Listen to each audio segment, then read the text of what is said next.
magtutupi ako ng mga damit, ng nilabahan ng papsi namin. Hindi kasi ako naglalaba, yung asawa ko talaga, yung papsi namin. Ayaw niya daw kasi ako napapagod.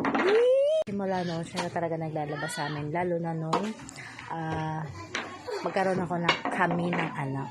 Talagang ang sinasabi niya lang sa akin palagi ako nang bahala sa mga gawaing bahay, mag-focus ka sa anak natin, ayan mo lang siya para, at saka alam ko naman yung pagod mo bilang nanay, alam ko naman na kulang ka sa tulog, ganon, diba? Napaka maalalahanin ng papsi ko, diba? Kaya love na love ko yan.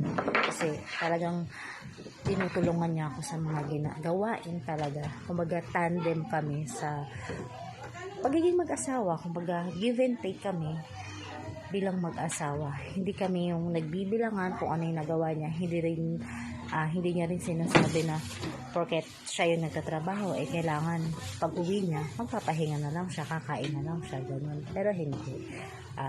Pag umuwi ngayon minsan, siya pa yung nagluluto, siya yung nagsasaing, diba? Saan ka pa?